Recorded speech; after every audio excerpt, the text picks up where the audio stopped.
The prophet, Leslie হেজেলটন। প্রকাশক আদি প্রকাশন।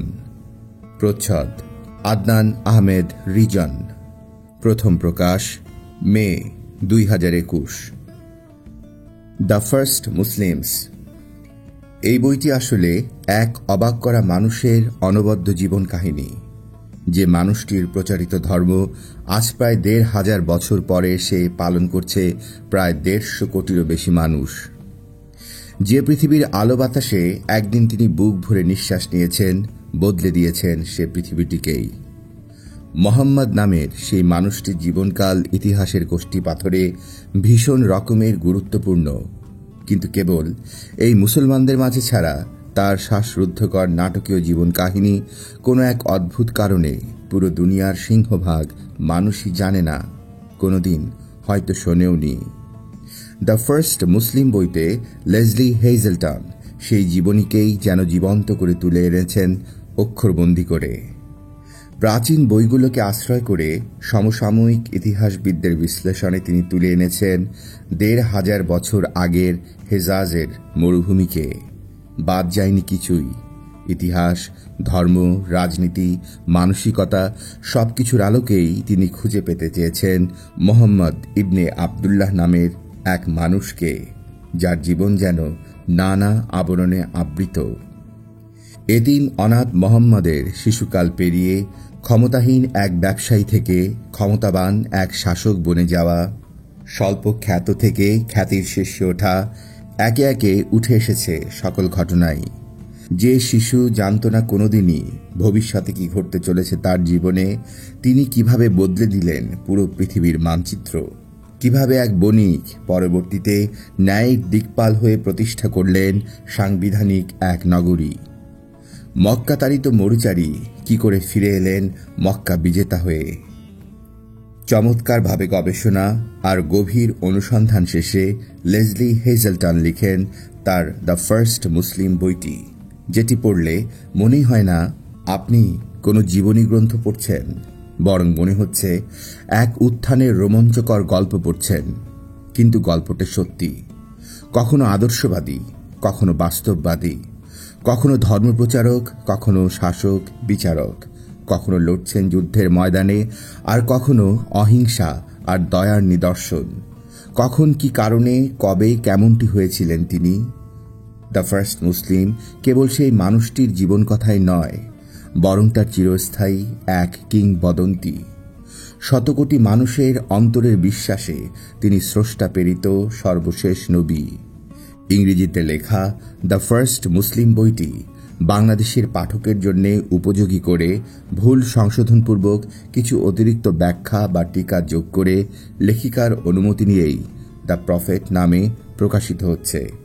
হয়তো কোনো পাঠক প্রথমবারের মতো এ বইটি পড়ে জানছেন মোহাম্মদের জীবনী, আর কেউ হয়তোবা অগণিতবার। যাই হোক না কেন, এই বইটির লেখাগুলো আপনাকে স্পর্শ করে যাবে অন্যভাবে, যেন নতুন করে জানতে, নতুন চোখে জানতে পারছেন চিরচেনা মরু ভাস্করকে, চিনতে পারছেন মানুষ মোহাম্মদকে। অনুবাদকের কিছু জরুরি আলাপ। এ অনুবাদ কিংবা রূপান্তর কেবল ভাষান্তরেই থেমে থাকেনি, বরং কিছু কিছু স্থানে যাচাই বাছাই করেছে লেখিকার লেখাকে। অনুবাদক হিসেবে আমার ইচ্ছে ছিল দ্য ফার্স্ট মুসলিম নামটি বদলে দ্য লাস্ট প্রফেট রাখতে। দ্য ফার্স্ট মুসলিম নামে কোনো সমস্যা নেই অবশ্য। পবিত্র কুরআনের আয়াতে মোহাম্মদকে ডাকা হয়েছে প্রথম মুসলিম নামে, যার রেফারেন্স বইয়ের ভেতরেই পাবেন। সেই আয়াত থেকেই লেখিকা এ বইয়ের নাম দিয়েছেন দ্য ফার্স্ট মুসলিম। যদি আপনি জীবনে এই প্রথম মুহাম্মদের জীবন সম্পর্কে জানতে চান, তাহলে এ বইটি আপনার জন্য রেকমেন্ড আমি নিজেই করব না। সেক্ষেত্রে আর রাহিকুল মাকতুম পড়া যেতে পারে।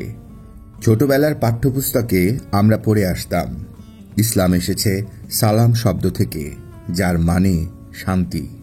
কিন্তু আসলে ধর্মবই লেখকদের এ ভুল সকলের চোখের আড়ালে থেকে যাওয়া বৃহৎ একটি প্রজন্ম এই ভুলটা জেনেই বড় হয়েছে।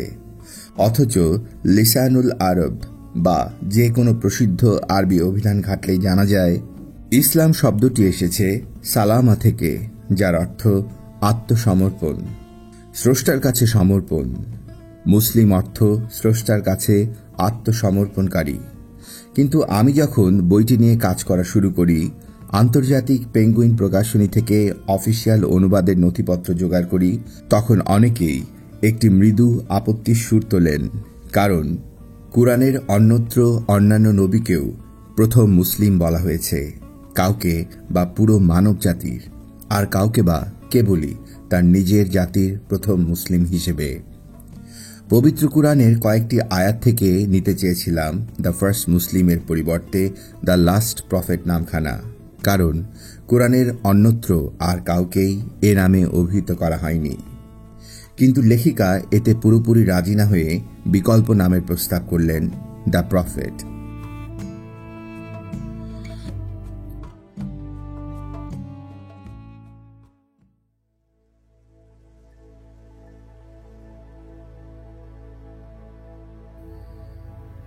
রাতের আধারে পাহাড়ের উপর লোকটি স্থির দাঁড়িয়ে আছে। দৃশ্যটা কেমন যেন অস্বাভাবিক। এখানে কাউকে তেমন একটা দেখাই যায় না, আর গেলেও এমনটা চুপচাপ নিশ্চলভাবে দাঁড়িয়ে থাকতে তো নয়। অন্য কোনো সময় দেখলে অবশ্য ঘুণাক্ষরেও তার ব্যাপারে কোনো অস্বাভাবিকতা আপনার চোখে পড়ত না। একদম জলজান্ত, হাস্যোজ্জ্বল, চমৎকার এক মানুষ। একদম গোড়ার দিককার বইগুলো আমাদের বলছে তিনি আহামরি লম্বাও ছিলেন না, আবার খাটো ছিলেন না, ছিলেন মাঝারি গড়নের, কালো না, অতিরিক্ত ফর্সাও না, স্বাভাবিক ফর্সা যাকে বলে। একদম মোটাসোটা কেউ নন, আবার চিকনও বলা যাবে না। কিন্তু এত সব সাধারণ বর্ণনার বাইরে তার ব্যাপারে অসাধারণ বর্ণনার খোঁজও পাওয়া যায়, যেগুলো পড়লে যে কারো আফসোস হবে যদি দেখা পাওয়া যেত তার। একজন মানুষ রাতের পর রাত ধ্যান করে চলেছেন, তারপরও তিনি দেখতে ফ্যাকাশে নন, বরং তার গাল জুড়ে দেখা যায় লালচে এক আভা। পালোয়ান তিনি নন, বরং চলনসই গড়নের। তাকে হাঁটতে দেখলে মনে হয় সামনে একটু ঝুঁকে হাঁটছেন, যেন দ্রুত কোনো এক গন্তব্যে পৌঁছতে চাচ্ছেন। কারোর সাথে কথা বলতে গেলে কেবল ঘাড় না ঘুরিয়ে পুরোটাই ফিরতেন তার দিকে। তীক্ষ্ণ নাক দেখলেই বোঝা যায় আরবের কোনো সম্ভ্রান্ত গোত্রে তার জন্ম। প্রথম দেখায় আপনি হয়তো তাকে দেখে ভাববেন, আচ্ছা, মনে হয় মক্কা থেকে এসেছেন, আর ৮-১০ জন মক্কাবাসীর মতো। পাহাড়ের উপর দাঁড়ানো মানুষটির বয়স এখন ৪০-এর কোঠায়। অদেখা বাবার এতিম সন্তান যে এত দূর পর্যন্ত আসতে পারবেন নিজের কল্পনাতেও হয়তো ছিল না সেটা কোনো দিন। বাবা মাহারা এক অনাথ বালকের যাত্রা যে খুব একটা সহজ ছিল না সেটা আর বলার অপেক্ষা রাখে না। এতদিন শেষের সমস্ত বাধা বিপত্তি পেরিয়ে নিজের সমাজে মাথা উঁচু করে দাঁড়িয়েছেন তিনি। বিয়ে শাদী করে সচ্ছল সংসার তার, লোকে তাকে সম্মান করে চলে। কেবল গুণে নন, সব দিক থেকেই তাকে মান্য করে সবাই। শহরের নেতা গোছের কিছু নন, তবু মানুষ তার উপর আস্থা রাখে। তার কাছে ছুটে এলে কোনো বিবাদের ফয়সালা পাওয়া যাবে এই ভরসা লোকেদের আছে। কখনোই স্বার্থপর গোছের তিনি নন। আগপিছ বিবেচনা করে সঠিক সিদ্ধান্তই যে তিনি নেবেন সবসময়। সম্মান তার প্রাপ্যই। তো এত কিছু রেখে এই রাত বিরাতে নির্জন পাহাড় চূড়ায় তিনি কি করছেন? ব্যবসা চলছে ভালোই, তাই সচ্ছল একটা জীবন চলে যাচ্ছে। সংসার জীবন স্ত্রী কন্যা নিয়ে বেশ সুখের, কিন্তু কেন যেন তার পোশাক পরিচ্ছেদ, এমনকি পায়ের জুতো জোড়া দেখেও বোঝার উপায় নেই যে তিনি এত ধনী। গায়ের কাপড় দেখেই বোঝা যায় ঘরে বোনা। এতটুকু কাপড় গায়ে জড়িয়ে মরুর শীতল রাত্রি কিভাবে তিনি পার করে দেবেন কে জানে। তবে শীত লাগুক আর না লাগুক, তার ঝুঁকে ঠাঁই দাঁড়িয়ে থাকার ভঙ্গিমায় বোঝা যাচ্ছে তার মনে চলেছে কোনো একটি বড় ঝড়। এখান থেকে নিচের লোকালয়কে ভিন্ন আঙ্গিকে দেখা যায়, অনুভব করা যায়। এই নীরবতায় তিনি শান্তি খুঁজে পাচ্ছেন নিশ্চয়ই। পাথর কাটিয়ে ছুটে আসা ঝটিকা বাতাস ছাড়া তাকে সঙ্গ দেবার এখানে কেউ নেই। অর্থ আর ক্ষমতা নিয়ে ঝগড়াঝাঁটি থেকে তিনি বহু দূরে। বিশাল পাহাড়ের তুলনায় ক্ষুদ্রকায় এক অস্তিত্ব মনে হবে যে কারো। এখানে বসে চুপচাপ চিন্তা করা যায়, আবার চিন্তাশূন্য সময়ও কাটানো যায়। মহাবিশ্বের বিশালত্বের কাছে কত নগণ্য মানুষ। খুব কাছ থেকে কেউ যদি খেয়াল করে তাহলে দেখতে পাবে চাপা অস্থিরতা কাজ করছে তার মাঝে, যেন এতদিন পর্যন্ত অর্জিত সবকিছু ধুলোয় মিশে যাবে হঠাৎ। তার ঠোঁট দুটো একটু ফাঁক করা, যেন আধারের মাঝে ফিসফিস করে বলে উঠবেন কিছু একটা, কিন্তু বলছেন না। এই বয়সে এসে তিনি সবকিছু পেয়েছেন, তবুও কিসের তাড়না তার? কি খুঁজছেন তিনি? নিজের মনে এক ফোঁটা শান্তি, কিন্তু তিনি কি শান্তিতে নেই? তাহলে কি আরো বড় কিছু খুঁজছেন, খুব বড় কিছুর আভাস? একটা ব্যাপার আমরা নিশ্চিত, হজরত মুহাম্মদের ভাষ্যমতেই 610 সালের সেই রাত্রিরে তিনি এমন কিছুর মুখোমুখি হয়েছিলেন, এমন কিছু একটা অনুভব করেছিলেন যার জন্য তিনি আদৌ প্রস্তুত ছিলেন না, একটুও না। তিনি জানতেন না সেই এক রাতের অভিজ্ঞতা বদলে দেবে তার সারাটা জীবন। একজন মানুষ অলৌকিক কোনো অভিজ্ঞতার সম্মুখীন হয়েছেন, এ ব্যাপারটা বস্তুবাদী কেউ স্রেফ কল্পনা ভেবে উড়িয়ে দেবে। তাই হেরা গুহায় হজরত মুহাম্মদ প্রথম অলৌকিক দর্শনের পর হয়তো পুরোই অপার্থিব আচরণ করতে পারতেন। সেই অভিজ্ঞতা এমুখ সেমুখ হতে হতে ফুলে ফেপে তিল থেকে তাল হয়ে যেতে পারত, অসাধারণ এক স্বর্গীয় ঘটনার মতো শোনাত। কিন্তু না, তিনি এমনভাবে বর্ণনা করেননি। একদম ততটুকুই এসে বলেছিলেন যতটুকু তিনি অনুভব করেছিলেন, এক বিন্দুও বাড়িয়ে নয়। না, তিনি অন্যান্য গল্পের মতো পাহাড় থেকে শূন্যে উড়ে উড়ে নেমে আসেননি। তিনি হালেলুয়া চিৎকার করতে করতে রাস্তা দিয়ে দৌড়ে যাননি। তার শরীর থেকে স্বর্গীয় আলো বিচ্ছুরিত হতে থাকেনি। তাকে ঘিরে ফেরেশতারা শোরগোল করছিল না। আসমান থেকে সুমধুর কণ্ঠের কোনো আওয়াজও ভরপুর করে তোলেনি মক্কার আশপাশ। তার মাথার উপর সোনালি বলয় ভাসতে থাকেনি। এক রাতেই তিনি বিশ্বাস করে ফেলেননি যে তিনি আল্লাহর বাছাই করা দূত।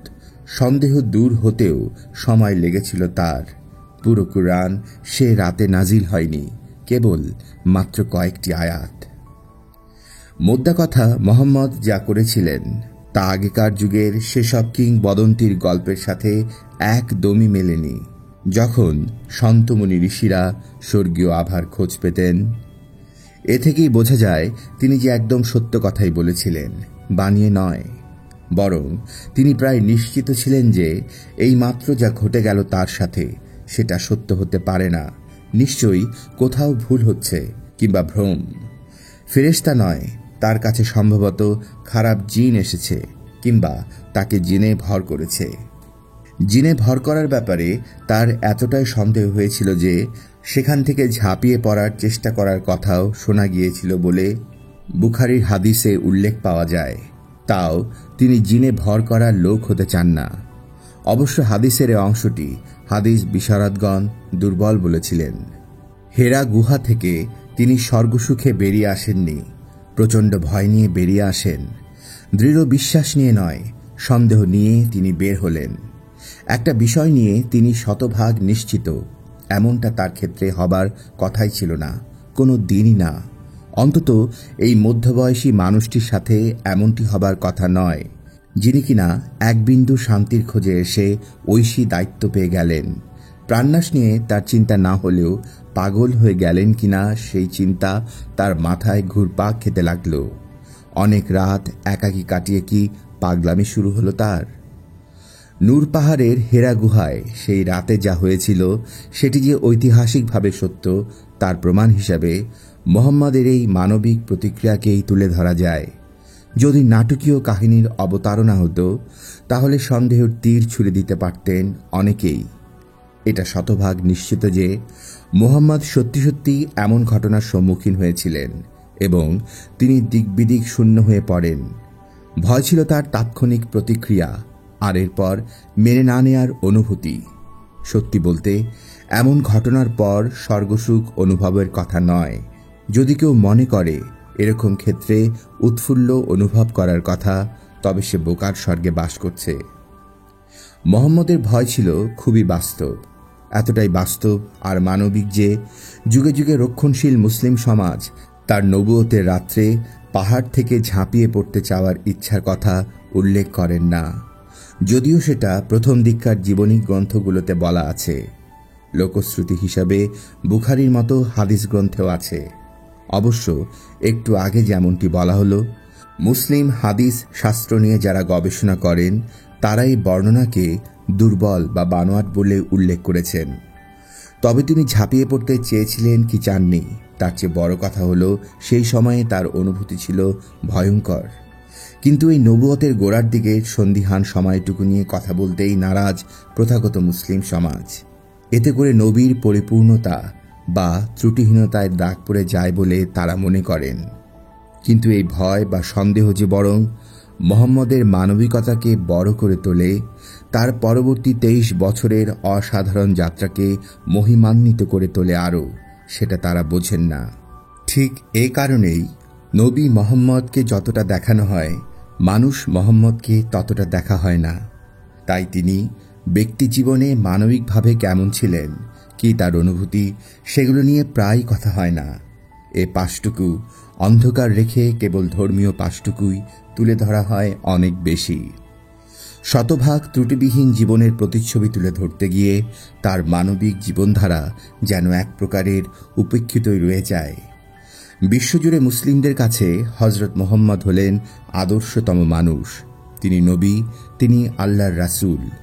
যদিও তাকে কুরআনে বারবার বলতে হয়েছে, আমি তোমাদেরই একজন, কেবল মানুষ মাত্র। ধার্মিকতা আর সম্মান তাকে তুলে নিয়েছে আরও ওপরের এক স্থানে। ইসলামকে নিয়ে নানা অভিযোগ পশ্চিমা বিশ্বের অমুসলিমরা করে থাকলেও মুহাম্মদের ব্যাপারে মুসলিমরা বরাবরের মতোই রক্ষণশীল। এখানে একটা কিন্তু রয়ে যায়। কাউকে অনেক ওপরে তুলতে গেলে তার মানবিক স্বাভাবিকতা হারিয়ে যেতে থাকে, রূপ পেতে থাকে এক অতি মানবীয় সত্তা।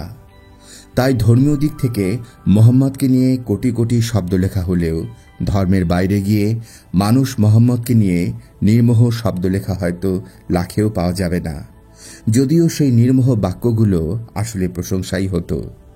আপনি হয়তো মুহাম্মদ সম্পর্কে অনেক তথ্য জানেন, কিন্তু তাও হতে পারে যে তার মানবিক দিক সম্পর্কে পুরো জানতে পারেননি, তিনি কে ছিলেন। অবশ্য এটা জগতের সকল মহান ব্যক্তির ক্ষেত্রেই প্রযোজ্য। তাদের ব্যাপারে যত স্তুতি বাক্য লেখা হয়ে থাকে, বাক্যের পর বাক্যের সিন্ধুতে ততটাই হারিয়ে যেতে থাকে তাদের একদম শেকড়ের মানবিক দিকটুকু। যতটা না জানায় তার চাইতে আড়াল করবার চাদরেই যেন ঢেকে দেওয়ার কাজটুকুই এই বাক্য সমগ্র বেশি করে থাকে, বুনে যায় এক রহস্য জাল। এই মুহূর্তে খ্রিস্ট ধর্মের অনুসারী পৃথিবীর সবচেয়ে বেশি, ঠিক তারপরই একদম কাছাকাছি আছে ইসলাম ধর্মের অনুসারীর সংখ্যা। অথচ এই ধর্মের সবচেয়ে গুরুত্বপূর্ণ মানুষের ধর্মীয় জীবনের বাইরের অংশ নিয়ে আমরা খুব কমই আলোচনা করেছি। পবিত্র কুরআনে তাকে অন্তত 3 জায়গায় বলা হয়েছে প্রথম মুসলিম পরিচয় দিতে। তার জীবন নাটকীয়তায় পরিপূর্ণ, পৃথিবীর সবচেয়ে বিখ্যাত মানুষদের একজন তিনি। সুতরাং তার জীবনী নানা কারণে জরুরি বটে। মুহাম্মদ নবুয়াত নিয়ে কাজ শুরু করার পর তার শত্রুরা বলেছিল, কেন কোনো গুরুত্বপূর্ণ ব্যক্তির কাঁধে এমন গুরুদায়িত্ব অর্পিত না হয়ে এমন একজন সামান্য কারো উপরে পড়ল? কিভাবে শেষমেশ এই অসামান্য ব্যক্তি বদলে দিলেন পুরো দুনিয়া? এতিম যে ছেলেকে পাঠিয়ে দেওয়া হয়েছিল বেদুইনদের কাছে, তিনি কিভাবে প্রচলিত পরিবার প্রথার সংজ্ঞা বদলে জন্ম দিলেন উম্মত নামের এক বৃহৎ পরিবারের? এক বণিক হয়েও হয়ে উঠলেন পৃথিবীর সবচেয়ে বিখ্যাত ধর্মপ্রচারক। তিনি নিজ শহর মক্কা থেকে বিতাড়িত হয়ে কিভাবে মাত্র 8 বছরের মাথায় ফিরে এলেন বিজয়ীর বেশে? এত এত প্রতিকূলতা কিভাবে জয় করলেন তিনি? এই প্রশ্নগুলোর উত্তর খোঁজার জন্য আমাদেরকে জানতে হবে তার জীবনী, বের করতে হবে তার কাজগুলো, কখন, কেন, কিভাবে তিনি সেগুলো করেছিলেন। চোখ বন্ধ করে অনুভব করার চেষ্টা করতে হবে তিনি কি অনুভব করেছিলেন সেই ঘটনা প্রবাহের সময়গুলোতে। এর মানে দাঁড়াচ্ছে, হযরত মুহাম্মদের দীর্ঘ জীবনের জটিল ঘটনাগুলো একসাথে মিলিয়ে তার জীবনের এক ত্রিমাত্রিক প্রতিচ্ছবি দাঁড়া করাতে হবে আমাদের, যেন আমরা বুঝে উঠতে পারি তিনি কিসের মধ্য দিয়ে যাচ্ছিলেন। ব্রিটিশ দার্শনিক ও ইতিহাসবেত্তা R.G. কলিংউড তার দি আইডিয়া অফ হিস্ট্রি বইয়ে বলেছিলেন, কোনো ঐতিহাসিক ব্যক্তিকে নিয়ে লিখতে চাইলে কেবল তথ্যের ফুলঝুরি বইয়ে দিলেই চলবে না, আপনাকে সেই চরিত্রের প্রতি আবেগ অনুভব করতে হবে। হতে পারে সেটি সহমর্মিতা বা সহানুভূতি, আর দরকার হবে কল্পনা শক্তির, নিজেকে সেই পরিবেশে সেই জায়গায় কল্পনা করার একটি ক্ষমতা। এর মানে এই নয় যে কল্পকাহিনী বা রূপকথা বানিয়ে ফেলতে হবে, বরং আপনার হাতে থাকা তথ্যগুলো একসাথে করে জিগসা পাজল সমাধানের মতো করে বের করে আনতে হবে পুরো ছবি। তখনই আপনি অতীত বাস্তবতার মাঝে নিজেকে মিশিয়ে ফেলতে পারবেন। মোহাম্মদের জীবনীর ক্ষেত্রেও এই প্রণালী অনুসরণ করতে হবে, কারণ হাজার হোক এই একজন মানুষ ঘুরিয়ে দিতে পেরেছিলেন ইতিহাসের মোড়, এমনকি এখনও তিনি সমানভাবে গুরুত্বপূর্ণ। তার জীবনের গল্পটি অসাধারণ, সত্যি অসাধারণ। এক অদ্ভুত সময়ে এক ভিন্ন সংস্কৃতিতে এক মহামানবের গল্প। প্রশ্ন জাগে, তাকে ঘিরেই এত কিছু হয়েছিল কেন? অন্য কেউ কেন নয়? কেন সপ্তম শতকের আরববাসী মোহাম্মদ নামের এক ব্যক্তিকে ঘিরে এত কিছু হয়ে গেল? এই প্রশ্নের উত্তর খুঁজতে গিয়ে আমরা একে একে রোমাঞ্চকর আর চমৎকার সব কাহিনী জানতে পারি। অবশ্য এই প্রশ্নের যেমন ধর্মীয় উত্তর আছে কোটি কোটি মুসলমানের মনে তাদের বিশ্বাসের মাঝে, তেমনি আছে ইতিহাসের কষ্টি পাথরেও। সেই ইতিহাসের পাতা থেকেই আমরা এখন দেখতে শুরু করব কিভাবে একজন সামান্য এতিম বালক থেকে তিনি হয়ে উঠলেন অসামান্য, হয়ে উঠলেন অজ্ঞাত থেকে বিখ্যাত। জানতে পারব কিভাবে হযরত মুহাম্মদ এক বণিক থেকে হয়ে উঠলেন এমন একজন যার গুরুত্ব স্থান কাল ছাপিয়ে জায়গা করে নেয় ইতিহাসের সোনালী ফলকে। মোহাম্মদের জীবনের ঘটনাবলী জানার জন্য সবচেয়ে বেশি অনুসরণ করা হয় দুটো বই। পরের জীবনীকার অর্থাৎ সিরাত রচয়িতারাও এই বই দুটোর সাহায্য নিয়েছেন। এর মাঝে একটি হল অষ্টম শতকে সিরিয়ার দামেস্কে ইবনে ইসাকের লেখা বই। এর উপর ভিত্তি করে পরবর্তী অসংখ্য সিরাত লেখা হয়েছে, কাটছাট করে বা নানা উপায়ে সংকলন ও পরিমার্জন করে। আর অপর বইটি হল নবম শতকের শেষার্ধে বাগদাদে লেখা আল তারাবির বই। এই বইটি আকারে বিশাল, প্রায় ৩৯টি খণ্ড, যার মাঝে 4টি খণ্ড কেবল মোহাম্মদের জীবনী। তবে তাবারি বেশি জোর দিয়েছিলেন রাজনৈতিক ইতিহাস বর্ণনায়। এই প্রথম দিককার ইতিহাসবিদরাও ধার্মিক ছিলেন। তাদের বই পড়লে আপনি অনুভব করতে পারবেন যে আপনি যতটা না ইতিহাস পড়ছেন তার চেয়ে বেশি ইসলামী ইতিহাস পড়ছেন। তারা সৎভাবেই তুলে ধরেছেন তাদের কাছে পৌঁছানো বর্ণনাগুলো, তবে ধার্মিকতাও বজায় রেখেছেন।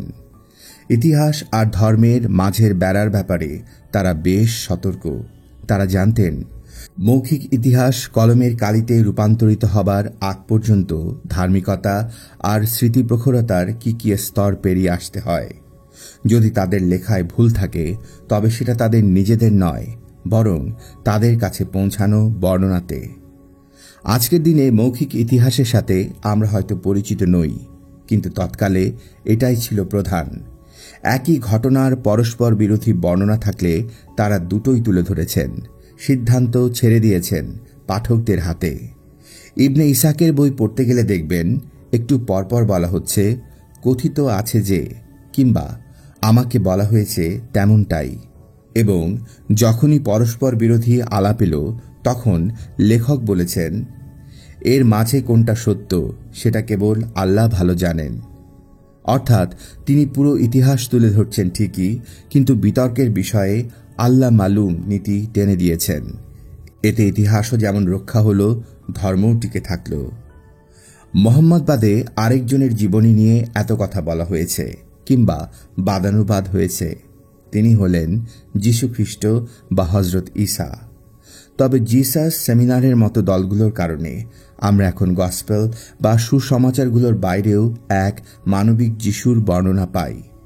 এই লেখাগুলো তার মানবীয় দিকগুলোকে যেমন তুলে ধরে, তেমনি আমরা নতুন চোখে দেখতে পারি যিশুর কাজকর্মের প্রভাব। এই স্কলাররা ধর্মীয় লেখার বাইরে গিয়ে ইতিহাস, রাজনীতি, তুলনামূলক ধর্মতত্ত্ব, মনোবিদ্যা ইত্যাদি নিয়েও গবেষণা করেছেন। ফলে 2000 বছর আগের যিশুকে আমরা 2000 সালে এসেও মেলাতে পারি তাদের লেখা পড়লে। মোহাম্মদ আর যিশুর মাঝে অনেক মিল। দুজনেই সমাজের অন্যায় অবিচারে বিচলিত ছিলেন। দুজনেই প্রচার করেছেন যে ব্যক্তিগত প্রার্থনার জন্য তৃতীয় পুরুষের মধ্যস্থতার কোনো প্রয়োজন নেই। দুজনেই সমাজের উপরের স্তরের ক্ষমতাবানদের বুড়ো আঙ্গুল দেখিয়েছিলেন। ঠিক যিশুর জীবনীর মতোই মোহাম্মদের জীবনীর ক্ষেত্রেও ইতিহাস আর ধর্মতত্ত্ব সমানে সমান। দুজনের জীবনেই অলৌকিকতার স্থান ছিল। লোকে সেগুলো বর্ণনাও করেছে। যদিও কুরআনে মাজেজা দেখাবার ব্যাপারে অনাস্থা দেখতে পাওয়া যায়, তবুও মক্কার লোকেরা পিছপা হয়নি অলৌকিক প্রমাণ চাইতে। অথচ অদৃষ্টে আস্থা আনাই নবীর প্রতি বিশ্বাস আনার পূর্ব শর্ত। ইসলামী বিশ্বাস অনুযায়ী মোহাম্মদের জন্মেই হয়েছিল রসুল হবার লক্ষ্যে, কিন্তু এতে করে তার প্রথম 40 বছরের জীবনের ঘটনাগুলোর গুরুত্ব হারায়। এই বছরগুলোতে তিনি নিজে নিজে বেড়ে ওঠা, সংগ্রাম করা, এগুলোই তাকে রূপ দেয় 40 বছরের সেই অভিজ্ঞতাপূর্ণ মানুষ। অধিকাংশ ধার্মিক মুসলিমের কাছেই নবুয়তের পূর্বের জীবনের ছোটখাটো বর্ণনা অপ্রয়োজনীয় মনে হতে পারে, কেবল প্রধান ঘটনাগুলো জানা থাকলেই হল। অথচ এই 40 বছর হল মানুষ মোহাম্মদের জীবনী, নবী হিসেবে নয়। মোহাম্মদের পূর্ণাঙ্গ জীবনী যেন রূপকথাকেও হার মানায়, এতই চমকপ্রদ। এবং চমকপ্রদ হবার কারণটি হল তিনি সামান্য একজন মানুষ থেকে এত দূর এগিয়ে আসতে পেরেছিলেন। কিংবদন্তি শব্দটি যদি কারো ক্ষেত্রে আক্ষরিক অর্থেই ঘটে থাকে, তবে সেটি মোহাম্মদের ক্ষেত্রেই। জোসেফ ক্যাম্বেল হিরোস জার্নি নামে একটি ধারণার প্রবর্তন করেছিলেন। সেখানে একজন ব্যক্তি অবহেলিত অতীত থেকে অতুলনীয় সাফল্যের দিকে যাত্রা করেন। মোহাম্মদের জীবনের গল্প ঠিক তেমনই, কিন্তু তার এই যাত্রা মোটেও সুখকর ছিল না। একের পর এক সংগ্রাম, বিপদ, সংঘর্ষ কি ছিল না তার জীবনে। তাই তার 63 বছরের জীবনকে পুরোপুরি বুঝতে হলে কেবল 23 বছর জানলেই হবে না, প্রথম 40 বছরও জানতে হবে। এবং সেটি যদি আপনি পুরোপুরি অনুভব করতে চান চোখ বন্ধ করে, তাহলে আগে থেকে মনের মাঝে রাখা সমস্ত ধারণা একপাশে রেখে একদম শূন্য মন নিয়ে গোড়া থেকে তার জীবনী পড়া শুরু করুন, যেন আপনি আগে কোনোদিনই তার ব্যাপারে জানতেন না। নিঃসন্দেহ তার জীবনের মোড় ঘুরে যায় হেরা গুহার সেই রাতে। সেদিন রাতে তিনি তার নবী ভাগ্যকে বরণ করে নেন। ইসলামে এই রাতকে ডাকা হয় লাইলাতুল কাদর বা মহিমান্বিত রাত নামে। ইতিহাসের পাতায় নাম লেখানোর যাত্রা তার এ রাতেই শুরু। মোহাম্মদের গল্প সুদূর অতীত হতে পারে, কিন্তু এ গল্পের রাজনৈতিক ও ধর্মীয় প্রভাব বর্তমান পৃথিবীতেও আছে। সেই শুরু হওয়া ইতিহাস আজও চলমান। রাতের আধারে ফেরেশতার দেখা পেয়ে আতঙ্কে ছুটে আসা মানুষটিকে বুঝতে হলে আমাদের কেবল হেরা গুহার ঘটনা ও এরপর যা হলো তা জানলেই হবে না, বরং জানতে হবে কি কারণে হেরা গুহায় গিয়েছিলেন তিনি। সেই গল্প শুরু করতে হবে একদম গোড়া থেকে, তার হতভাগ্য শৈশব থেকে, যখন মক্কার মানুষেরা ঘুণাক্ষরেও মনে করত না এই ছেলেটি বড় হয়ে একদিন নবী হবেন। শুভ অশুভ লক্ষণে যদি বিশ্বাস করে থাকেন, তাহলে মোহাম্মদের এতিম হিসেবে জন্ম নেওয়া ছিল সমাজে অশুভ লক্ষণের একটি। বেশিরভাগ জীবনীকার এ অংশ নিয়ে কথাই বলেন না তেমন, যেন তার বাবা হারানোর ঘটনাটি তেমন গুরুত্বপূর্ণ কিছু নয়। দ্রুত এ অংশ শেষ করে তারা পরের ঘটনায় চলে যান, কিন্তু পিতৃহীনতা বরং তার ব্যক্তিত্বে ছাপ ফেলে। ইতিহাসে অনেক মহান ও সফল চরিত্রকেই আমরা পাই যারা শৈশবেই তাদের বাবাকে হারিয়েছিলেন। প্রাথমিক জীবনীগুলো পড়লে আমরা জানতে পারি মোহাম্মদের বাবাকে প্রায় মেরেই ফেলতে বসেছিলেন তার পিতামহ। তখনও মায়ের গর্ভে তিনি আসেননি।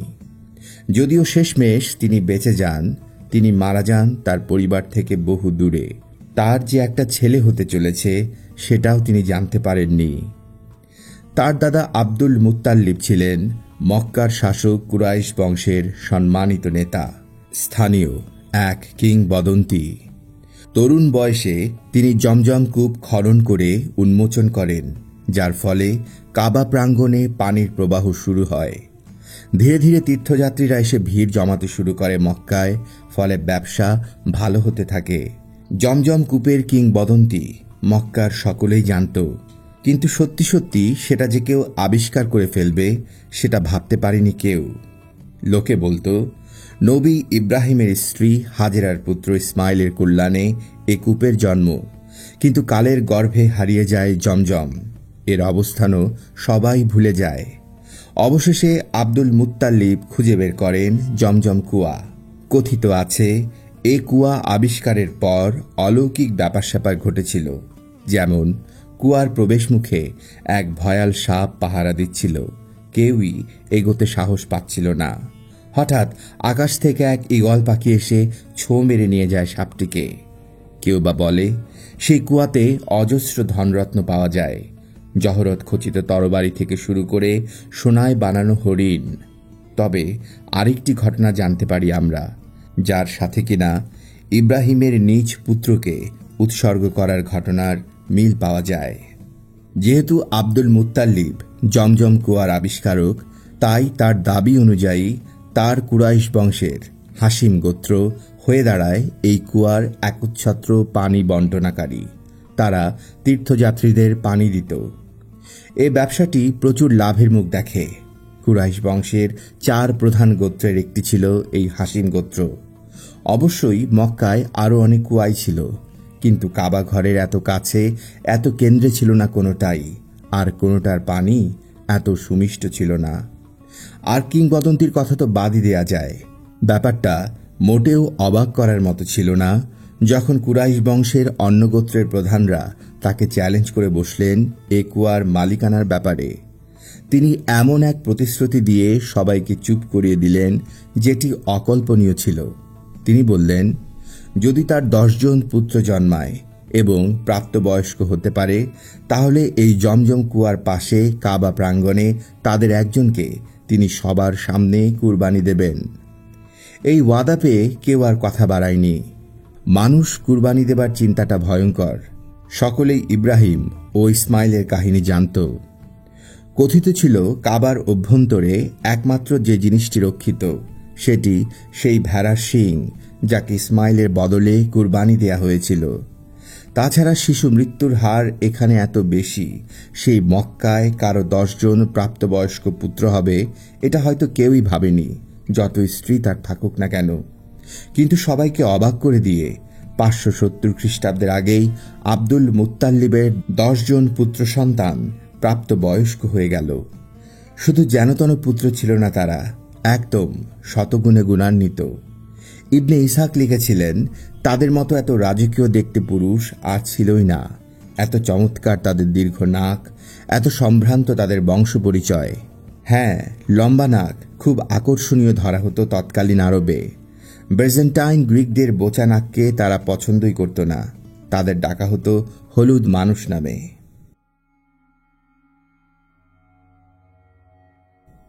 এইবার এলো আব্দুল মুত্তালিবের ওয়াদা পূরণের পালা। তিনি কথা দিয়েছিলেন সেটা তাকে রাখতেই হবে, না হলে তার সম্মান ধুলোয় মিশে যাবে। কথা হলো, কোন পুত্রকে কুরবানি দিবেন তিনি। একজন বাবা কি এ বাছাইয়ের কাজ করতে পারেন? তাই আশ্রয় নেওয়া হলো প্রথাগত পদ্ধতির। কাবাঘরের এক কোণে থাকা হুবাল দেবতার পাথরকে উৎসর্গ বেদী হিসাবে ব্যবহার করা হতো। এখানেই প্রতিশ্রুতি দিত, এখানেই বন্ধুত্ব আর শত্রুতার মিলমিশ হতো সব ফয়সালা। লোকে বিশ্বাস করত, সঠিকভাবে জিজ্ঞাসা করলে হুবাল দেবতা সর্বশক্তিমান আল্লাহর ইচ্ছাটুকু জানিয়ে দেবে। কারণ আল্লাহকে সরাসরি ডাকা যায় না, কারো মাধ্যমে ডাকতে হয়। তিনি অনেক ওপরের সত্তা। মক্কাবাসীর বিশ্বাস তাই ছিল। এই জীবন মৃত্যুর ব্যাপারগুলোতে হুবাল উত্তর দিত তীর নিক্ষেপ লটারির মাধ্যমে। প্রত্যেক তীরের গায়ে একটি করে অপশনের নাম লেখা থাকবে।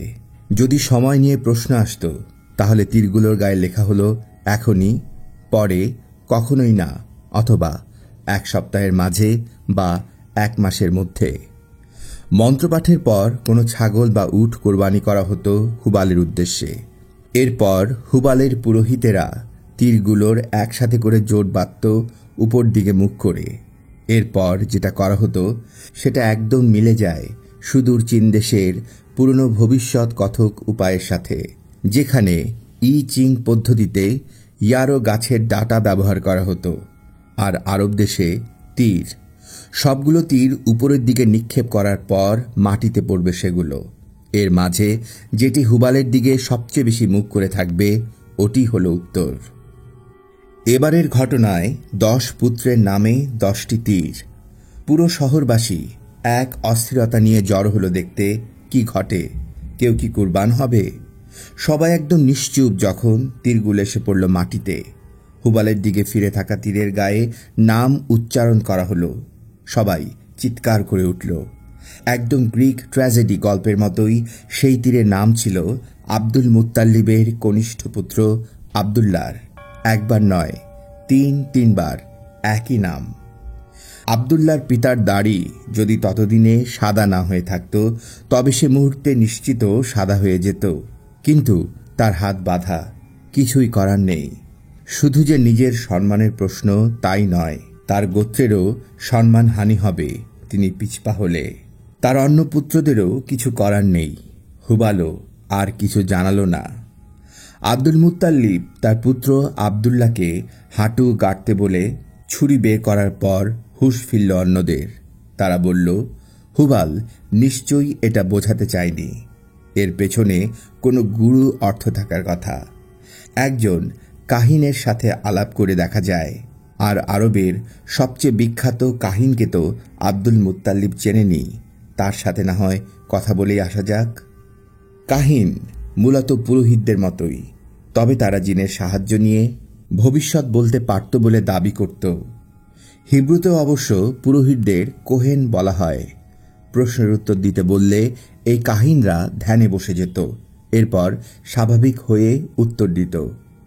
যে কাহিনদের কথা বলা হলো একটু আগে, সে ছিল একজন মহিলা কাহিন, অর্থাৎ কাহিনা। সে এতই বিখ্যাত ছিল যে কাহিনা বললে শুরুতে তাকেই বুঝে নিত লোকে। তবে তার বসবাস মক্কায় নয়, 200 মাইল উত্তরে ইয়াসরিবের মরুদ্যানে। এই বিশাল দূরত্বই বলে দেয় যে ইয়াসরিবের পরিবেশ আর মক্কার পরিবেশ একদম আলাদা।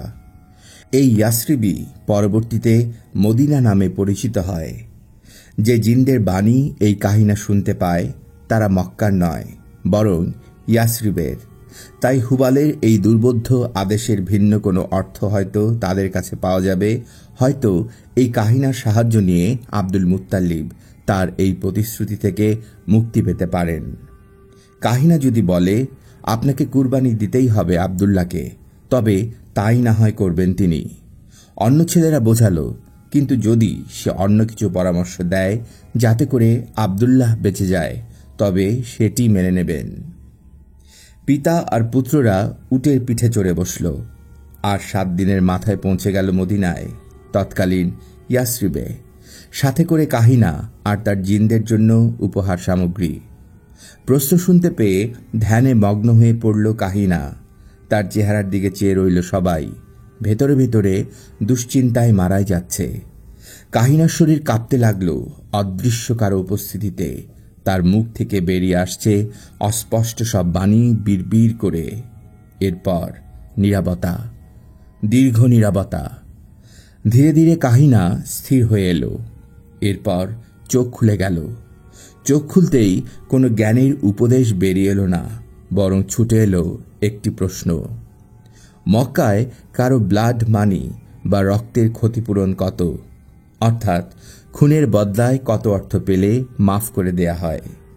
সবাই উত্তর দিল 10টি উট। কাহিনা এমনভাবে মাথা নাড়ল যেন এই উত্তর সে আগে থেকেই জানত।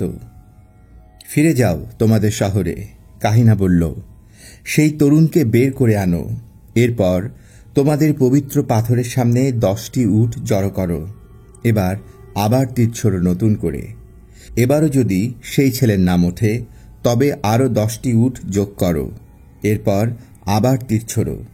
এভাবে যতবার হতে থাকবে ততবার করবে। যতক্ষণ না তোমাদের দেবতা সন্তুষ্ট হয়। মক্কায় ফিরে এসে তারা তাই করল। প্রত্যেকবার এমনটি করতে লাগলো। যখনই আব্দুল্লাহর নাম আসতে লাগলো, যোগ হতে থাকলো 10টি করে উট। পর পর 10 বার এমনটি হলো, অর্থাৎ জড়ো হলো 100 উট। এত উট আগে কেউ কোনোদিন এক বসাতে উৎসর্গ হতে দেখেনি। সবাই হতবাক। 11তম বারে গিয়ে আব্দুল্লাহর নাম আর উঠল না। সুতরাং তার জীবনের বদলা 100 উট। সে সন্ধ্যায় আব্দুল মুত্তালিব উৎসব করলেন, আর আব্দুল্লাহর বর্ধিত আয়ুর উদযাপনে তিনি আব্দুল্লাহর একটি গতি করতে চাইলেন। তাই এই ঘটনার একদম পরপরই তিনি ঠিক করে ফেললেন তার এই ছেলের সাথে তিনি বিয়ে দেবেন আমিনা নামের এক মেয়ের। তারাই ছিলেন মুহাম্মাদের পিতামাতা। কেউ কেউ নাকি আব্দুল্লাহর কপালে উজ্জ্বল আলোর বিচ্ছুরণ দেখতে পেয়েছিলেন যখন আব্দুল্লাহ তার বধূর সাথে দেখা করতে যাচ্ছিলেন। কিন্তু পরবর্তীতে যখন তিনি তার স্ত্রীর নিকট থেকে ফিরে এলেন, তখন তার কপালে সেই আলো আর দেখা গেল না। যার মানে কিনা সে রাতেই বা তার 2-1 দিনের মাঝে মোহাম্মদকে গর্ভে ধারণ করেন আমিনা। কারণ 3 দিন বাদেই আব্দুল্লাহ দামেস্কের উদ্দেশ্যে ছেড়ে যাওয়া বাণিজ্য কাফেলার সাথে বেরিয়ে পড়েছিলেন। কেউ জানত না যে সেই সফর থেকে ফেরার পথে মদিনায় তিনি অসুস্থ হয়ে পড়বেন এবং বাড়ি ফেরার 10 দিন বাকি থাকতেই ঢলে পড়বেন মৃত্যুর কোলে। এই ছেলেকেই কদিন আগে বাঁচাতে কাহিনার কাছে ছুটোছুটি করলেন আব্দুল মুত্তালিব। জিনদের পরামর্শ নিলেন, 100 উট কুরবানি দিলেন, আর আজ তার ছেলে মৃত। তিনি কিসে মারা গিয়েছিলেন কে জানে। কাফেলাতে নিয়মিত হারেই কেউ না কেউ অসুস্থ হয়, মারাও যায়। হতে পারে সেটির কারণ কোনো দুর্ঘটনা, ঘা, বিছার কামড়, সাপের কামড় বা অন্য কোনো রোগ। আব্দুল্লাহর মৃত্যুর আসল কারণ আমরা জানি না।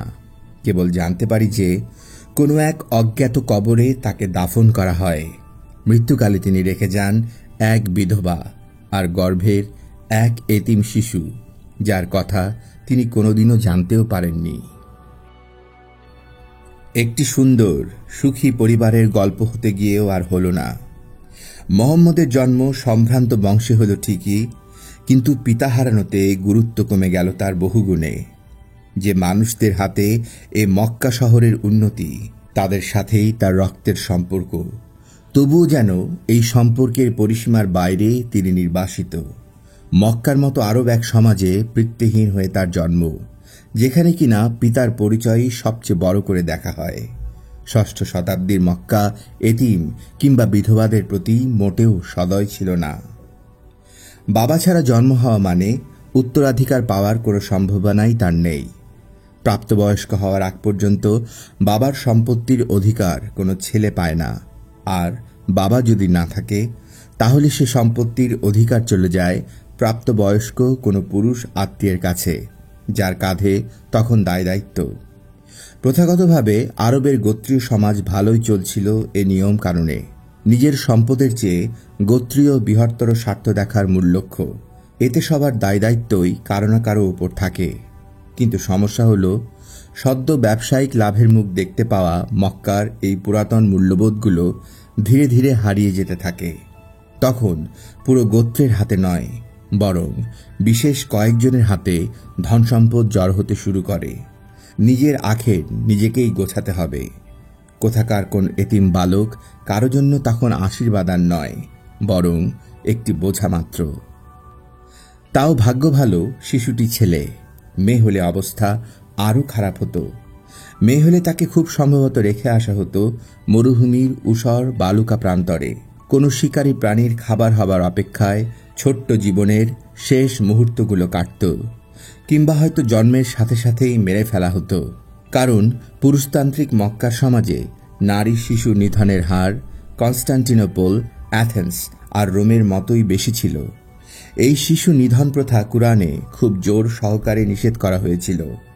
মোহাম্মদ বেরিয়ে উঠেছিলেন একজন অজ্ঞাতনামার মতো করে, অন্তত তার দাদা ছাড়া বাকিদের কাছে। জীবনের প্রথম 5টি বছর তিনি কুরাইশদের কাছেই ছিলেন না। তিনি তখন বড় হন মরু প্রান্তরে ঘুরে বেড়ানো আরব বেদুইনদের কাছে। মক্কা থেকে বহু দূরে।